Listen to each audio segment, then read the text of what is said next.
5G'র যুগে এ যেন এক আধুনিক রত্নাকর দস্যুর গল্প। লাইভ নিউজ সবসময় শুধুমাত্র ঘটে যাওয়া ঘটনার কথাই বলে না। আমরা অনেক সময় অনেক দুষ্কৃতির দুষ্কর্ম আমরা ফলাও করে আমাদের মাধ্যমগুলিতে দেখিয়ে থাকি, কিন্তু সেই দুষ্কর্ম করা মানুষটাও যে কোনোদিন কোনো ভালো কাজ করতে পারে, যে কাজ সমাজের বুকে একটা নজির গড়ে তোলে, সেই খবর আমরা অনেক সময়ই এড়িয়ে যাই বা সম্প্রচার করি না। আমাদের অনেকেরই মনে হয় এই ধরনের খবরে হয়তো কোনো আমাদের টিআরপি আমরা পাবো না, ভিউজ আমরা পাবো না, যার কারণে এই ধরনের খবর আমরা করে থাকি না। কিন্তু লাইভ নিউজ ব্যতিক্রম। সব সময় যে কোনো সমাজের ঘটে যাওয়া সমস্ত ঘটনার উপরেই লাইভ নিউজের নজর থাকে এবং লাইভ নিউজ সেই সমস্ত খবরগুলিকে আপনাদের সামনে তুলে ধরে। বিচারের ভারটা সমাজের উপরে ছেড়ে দেই, আমরা সমাজের জনগণের উপরে ছেড়ে দিই। আমাদের যারা দর্শকরা রয়েছেন তাদের উপরে আমরা সেই বিচারের ভারটা ছাড়ি যে কোন খবর তারা দেখবেন এবং কোন খবর তারা দেখবেন না। যাই হোক, যেটা বলছিলাম, আজকে আবারও আসছি সেই খবরেই, যে আবারও বলছি এই কথাটা যে এ যেন এক 5G'র যুগের আধুনিক রত্নাকর দস্যুর গল্প। আমরা রত্নাকর দস্যুর গল্প অনেকেই এর আগে পড়েছি। আপনাদেরকে জানিয়ে রাখি, আজকে এমনই একটা ঘটনা ঘটে গিয়েছে চোপড়া থানার লক্ষ্মীপুর এলাকায়। এক সময় সম্প্রতি কিছুদিন আগেই যাকে নিয়ে সারা বাংলা কেন সারা দেশ তোলপাড় হয়েছিল, ন্যাশনাল মিডিয়াগুলোতেও তার সেই কথা, তার সেই তাকে ঘিরে সেই গল্প সেই সমস্ত ন্যাশনাল মিডিয়াতেও সম্প্রচারিত হয়েছিল। আপনারা যদি ভুলে গিয়ে থাকেন আরেকবার নামটা মনে করিয়ে দিই। চোপড়ার লক্ষ্মীপুরের সেই বিখ্যাত জেসিবির গল্প। তাজিমুল ইসলাম ওরফে জেসিবি, আজকে উনি যে কাণ্ড করেছেন সেটা একেবারেই সেই আমাদের সাহিত্যে পড়া রত্নাকর দস্যুর মতনই গল্প। কি রয়েছে ঘটনার বিবরণে আমরা জানাবো, কিন্তু ঘটনা হচ্ছে কোনো মানুষ কোনো সময় তার কোনো দুষ্কর্মের সাথে সে লিপ্ত হতেই পারে, কিন্তু তারপরে দিন যখন চলে যায়, মানুষের যখন সম্বিত ফেরে, তখন কিন্তু মানুষ তার নিজের অবস্থান পরিবর্তন করার কথা ভাবে এবং সে সমাজের সেই মূল স্রোতে ফেরারও কথাবার্তা চিন্তা ভাবনা করে। এমনই এক ঘটনা। কি ঘটনা ঘটেছিল আজকে একেবারে লক্ষ্মীপুরের সেই এলাকায়, সেই যে মানুষ তার পাশে দাঁড়িয়েছেন এই তাজিমুল ইসলাম ওরফে জেসিবি। আমার সহকর্মী অরিজিৎ বিশ্বাস ঘটনাস্থলে উপস্থিত ছিল, জানাবে সমস্তটাই ঘটনা এবং তার পাশাপাশি তাদেরও বক্তব্য আপনাদের সামনে তুলে ধরব। সঙ্গে থাকুন, চোখ রাখুন লাইভ নিউজের পর্দায় এবং সেই ঘটনাকে উপলব্ধি করুন আমার সহকর্মী অরিজিৎ বিশ্বাসের ভাষায়। আমি অরিজিৎ বিশ্বাস। আজ এক সূত্রে খবর পেয়ে চোপড়া থানার অন্তর্গত বা রামগঞ্জের কিছুটা অংশ পড়ে যায় শশিয়ানী ফরেস্ট এবং তারপরের জায়গা নিমাইচন্ডী। এই নিমাইচন্ডী এলাকায় এক অজ্ঞাত পরিচয় বৃদ্ধ, 60 এক বৃদ্ধ, তার রাস্তার পাশে পড়ে থাকতে দেখে স্থানীয় লোকেরা একটু ভয়ভীত হয়ে পড়ে প্রথমে তারা বলে যে এই ব্যক্তি হয়তো মৃত হতে পারে, কিন্তু সঠিক তারা কেউই জানে না।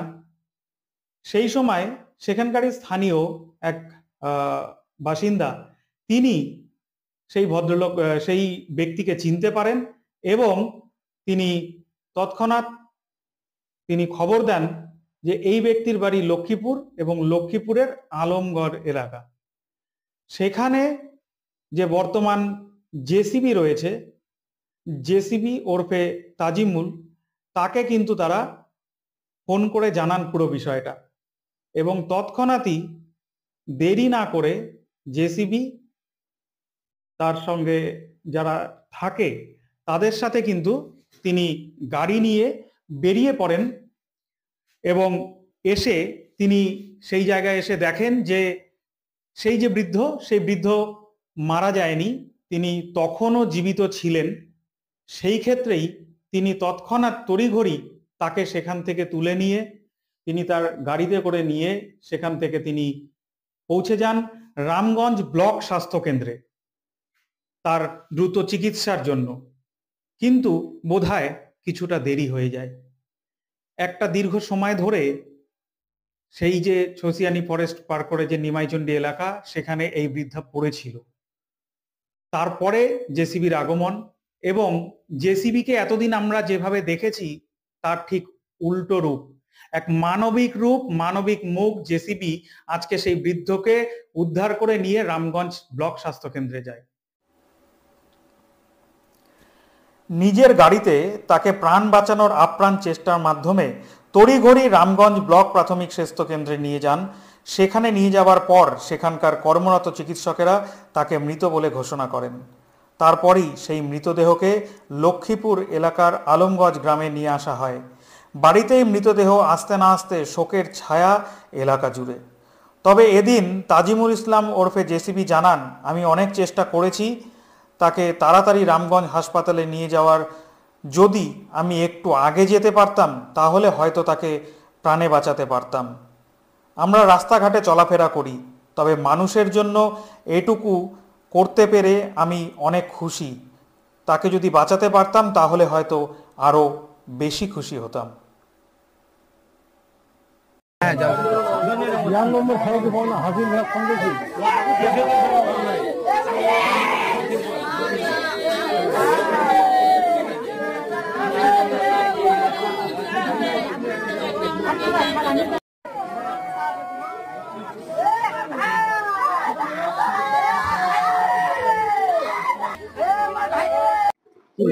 কিভাবে মারা গেল? মারা গিয়ে এটা মনে হয় ওরা আসছিল, মাথা ঘুরে গিয়েছে মনে হয়, ঘোরার সময় হার্ট অ্যাটাক। অনেক এ গিয়েছিল গরু আনতে রামগঞ্জ বাজারে, না রামগঞ্জ বাজারে গিয়েছিল, আসার সময় হার্ট অ্যাটাক হলো না কি হলো, আচানক পড়ে মরে আছে, মাথা ঘুরে উঠে যখন পড়ে গেছিল। কোথা থেকে গরু নিয়ে আসছে? রামগঞ্জ থেকে। কতদিন ধরে এই কাজ করছে? মনে হয় 20 বছর থেকে। 20 বছর ধরে এই কাজ করছে। আজকে কোথায় এই ঘটনাটা ঘটছে? বললেন নকনাহাটে, নকনাহাটের মাঝখানে। লোকনাথের পাশে। ঠিক সঠিক বলতে পারবো না আমি যে কী হয়েছিল ওখানে। আমাকে ওখান থেকে একটা লোক ফোন করলো যে এরকম ব্যাপার, তোমাদের লক্ষ্মীপুরের লোক একটা এখানে পড়ে আছে। তো আমি বাড়ি বসে বসেছিলাম, ফোন করার সঙ্গে সঙ্গে আমরা এখান থেকে দ্রুত ছুটে গেলাম ওখানে। ওখানে গিয়ে দেখছি যে আমাদের লক্ষ্মীপুরের লোক অনেক দিন ধরে গরু পিটারি কাজ করে। আমরা গিয়ে দেখছি পড়ে আছে। তো ছেলেদেরকে বললাম যে এটা তুলে গাড়িতে তুলে আগে হসপিটাল নিয়ে চলো, তারপর দেখা যাবে। তারপর কোথায় গেল? ওখান থেকে আমরা তুলে আমার নিজের গাড়িতে তুলে নিয়ে গেলাম রামগঞ্জ হসপিটালে অ্যাডমিট করলাম। তো ওখানে ডাক্তারবাবুরা ছিল, ওরা দেখছি, চেক টেক করে একটু পরে বলছে যে নেই, আর নেই, ডেট। কোথায় ঘটছিল? ঘটনাটা ঘটছে কালীগঞ্জের আগে, ছুচিয়ানি কালীগঞ্জ মাঝখানে। কটার সময়? এটা মোটামুটি 4টা 4:30 রাস্তাঘাটে ঘুরি। আমরাও একটা পঞ্চায়েতের পরিচালনা করি, আমাদের কর্তব্য আছে, যে কোনো মানুষ হোক, গরিব হোক আমির হোক, তাদের সাহায্য করার চেষ্টা করি। যদি আমার সাহায্যে লোকটা যদি বেঁচে যেত, তাহলে একটু ভালো হতো। যে ওদের পরিবারের মানে আর্থিক অবস্থা ভালো নেই, খুব গরিব। গরিব বলে তো ওরকম গরিব এলাকায় নাই। অনেক দিন ধরে মোটামুটি 25-30 বছর ধরে শুধু ওই কাজই করে। যাবে রামগঞ্জ বাজার, ওখান থেকে গরু পিটারি করে বাড়ি নিয়ে আসবে, লক্ষ্মীপুর নিয়ে আসবে, দাসপুরা নিয়ে যাবে, ওর কাজই ওটা। দাসপুরা থেকে নিয়ে আসবে, কখনো কখনো ইসলামপুর থেকে নিয়ে আসবে হেঁটে। বলছি আপনারা পঞ্চায়েত থেকে হোক বা কোনো রকম সহযোগিতার হাত বাড়িয়ে দেবেন? হ্যাঁ, চেষ্টা করবো, চেষ্টা করবো। আপনার পরিচয়টা আমার নাম তাজিমুল হক, আমি অঞ্চল কর্মীরা আছি। হয়েছিল একটু যদি বলতেন। ব্যাপারটা সঠিক তো আমরাও বলতে পারবো না, আমরা লক্ষ্মীপুরেই ছিলাম। হ্যাঁ, শোনার পরে একজন আমাকে ফোন করলো, ফোন করার পরে আমি গেলাম, তাজমুল ভাইকে নিয়ে ছুটে গেলাম। ওখানে গিয়ে দেখছি লোকটা পড়ে আছে, আমাদের এলাকার লোক। আমাদের বাড়ি হলো লক্ষ্মীপুর, ওর বাড়ি হলো আলমগঞ্জ। পড়ে আছে, ওখান থেকে তাজমুল ভাই পার্সোনাল গাড়িতে ধরপড় করে নিয়ে গেল রামগঞ্জ হাসপাতাল নেওয়ার পরে ওখানে ডাক্তারবাবু দেখলো, দেখার পরে ডাক্তারবাবু বলছে যে ও আর নাই। তখন ফের ওখান থেকে আবার গাড়ি করে আমরা দুসরা গাড়িতে করে ওকে বাড়ি পৌঁছে দিলাম। এই যে একটা মানবিক চিত্র দেখা গেল যে অনেকে আবার কেউ অপরিচিত বা কেউ যদি পড়ে থাকে হট করে যেতে চায় না। ব্যাপার হলো মানুষ নিয়ে তো পরিচিত আর অপরিচিত নিয়ে কোনো ব্যাপার নাই। মানুষ হয়, মানুষের পাশে যদি আমরা হাত বাড়াই আমরা, তাহলে মানুষ আমাদের দোয়া দিবে। মানুষ নিয়ে পরিচয় আর অপরিচয় নিয়ে আমরা শোনার পরে গেছি, এটাই তো আমাদের কাজ। মানুষের পুরো বিস্তারিত ঘটনাটা আপনাদেরকে জানালাম এবং আপনাদের সামনে তুলে ধরার চেষ্টা করলাম। আমরা যেহেতু সোশ্যাল মিডিয়ায় যে সংবাদ মাধ্যমের আমাদের যে মাধ্যম, সেই মাধ্যমের মধ্য দিয়ে সবসময় শুধুমাত্র কারো খারাপ বিষয়টাই আমরা তুলে ধরি না, মানুষের ছোট থেকে ছোট ভালো গুণগুলিকেও কিন্তু যত বেশি করে বলা গেলে সেই মানুষটা সেই তার ভালোটা উপলব্ধি করতে পারে।